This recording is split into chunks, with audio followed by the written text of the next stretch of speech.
RERA Bharat सरकार द्वारा बनाया गया एक कानून है जिसका उद्देश्य रियल एस्टेट क्षेत्र में पारदर्शिता बढ़ाना, घर खरीदारों के हितों की रक्षा करना और बिल्डरों डेवलपर्स की जवाबदेही तय करना है।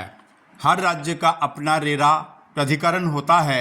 जैसे Punjab real estate regulatory authority Punjab में रियल एस्टेट से जुड़े मामलों को देखता है, जिसका मुख्य उद्देश्य एक निश्चित आकार अर्थात 500 स्क्वायर मीटर अथवा 8 से अधिक यूनिट्स बनाकर बेचने पर बिल्डर को रियल एस्टेट प्रोजेक्ट को रेरा में रजिस्टर कराना होता है।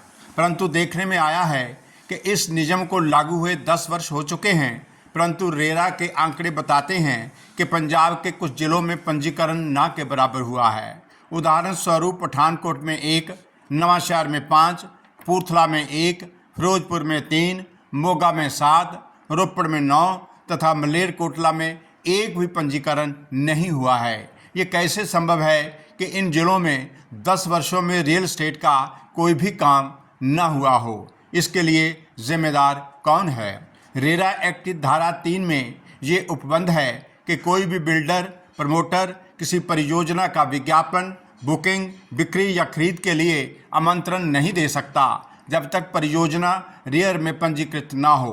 लेकिन देखने में आया है कि रेरा में पंजीकरण से पहले ही बिल्डर प्रमोटर प्री लॉन्चिंग के आधार पर सारा प्रोजेक्ट बेच चुके होते हैं। क्या रेरा ये अनिवार्य नहीं कर सकता कि रेरा के पास रजिस्ट्रेशन कराते समय बिल्डर प्रमोटर ये शपथ पत्र दाखिल करें कि उसने रजिस्ट्रेशन से पूर्व न ही कोई विज्ञापन दिया है और न ही प्री लॉन्चिंग के अधीन कोई बुकिंग की है? लगता है इस संबंध में रेरा पंजाब अपने फर्ज निभाने में पूरी तरह विफल रही है, जिसकी पुष्टि कुछ समय पूर्व माननीय सर्वोच्च न्यायालय ने भी की है। सर्वोच्च न्यायालय ने स्पष्ट शब्दों में कहा है कि रेरा का निर्माण जिस लक्ष्य के लिए किया था, रेरा उसके विपरीत जाकर बिल्डरों प्रमोटरों के हितों की रक्षा कर रही है। आश्चर्य है कि रेरा की जिला स्तर पर अपनी कोई भी इन्फोर्समेंट एजेंसी नहीं है, जिसके चलते बिल्डर प्रमोटर इस एजेंसी को दांतविहीन शेर मान रहे हैं। एक्ट की धारा 59 के अनुसार यदि प्रमोटर धारा 3 का उल्लंघन करता है, जैसे बिना रे रजिस्ट्रेशन की परियोजना शुरू करना या बेचना, तो उस पर परियोजना की अनुमानित लागत का 10% का जुर्माना लगाया जा सकता है। परंतु आज तक किसी भी बिल्डर प्रमोटर को इस धारा के अंतर्गत जुर्माना न करना रेरा अधिकारियों की बिल्डरों प्रमोटरों के प्रति सहानुभूति अथवा मिलीभगत की ओर स्पष्ट संकेत करता है। रेरा एक्ट का मुख्य उद्देश्य था रियल एस्टेट व्यापार में पारदर्शिता लाई जाए और प्लाट अथवा फ्लैट खरीदने के हितों को सुरक्षित रखते हुए उनको परेशानियों का निपटारा शीघ्र किया जाए। लेकिन इसके विपरीत इस अथॉरिटी में तैनात अधिकारियों द्वारा अपने दायित्व निभाने में कोताही करते हुए सिविल प्रोसीजर कोड अपनाना शुरू कर दिया, जबकि एक्ट में स्पष्ट तौर पर लिखा है कि संक्षिप्त विधि अपनाते हुए लोगों की शिकायतों का निपटारा 2-3 महीनों में किया जाएगा। लेकिन कुछ शिकायतकर्ताओं ने बताया कि उनकी शिकायतों पर 4-5 साल लंबित पड़ी हैं। क्या ये डायरेक्ट रूप से बिल्डरों प्रमोटरों की फेवर करना नहीं है?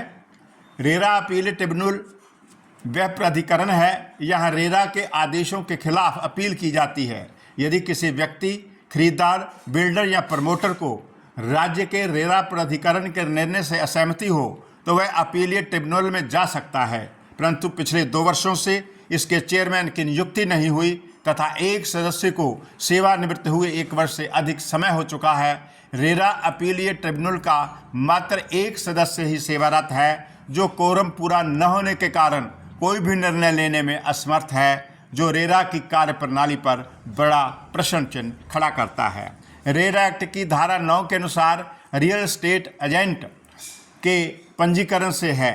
इस धारा के अनुसार कोई भी रियल एस्टेट एजेंट बिना रेरा में पंजीकरण करवाए पंजीकृत परियोजनाओं को बिक्री या खरीद के मध्यस्थता नहीं कर सकता। लेकिन हर शहर के कोने में आपको प्रॉपर्टी डीलरों के बोर्ड देखने को मिलेंगे।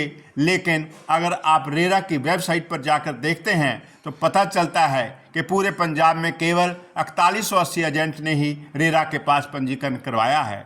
इसके बारे में रेरा के अध्यक्ष क्या स्पष्ट करेंगे कि जो एजेंट बिना पंजीकरण कराए काम कर रहे हैं उनके विरुद्ध रेरा के अधिकारियों ने कौन सा एक्शन लिया है।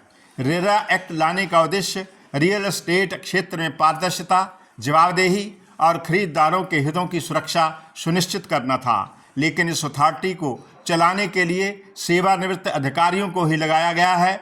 ऐसा लगता है कि रेरा सेवानिवृत्त अधिकारियों के लिए एक डंपिंग ग्राउंड ही बनकर रह गया है। ऐसा प्रतीत होता है कि रेरा के अधिकारी अपने दायित्व निभाने में असफल रहे हैं और मूक दर्शन बनकर बैठे हुए हैं। परिणाम स्वरूप लोग रियल एस्टेट का काम करने वाले इन बिल्डरों, प्रमोटरों की धांधलियों के शिकार बन रहे हैं।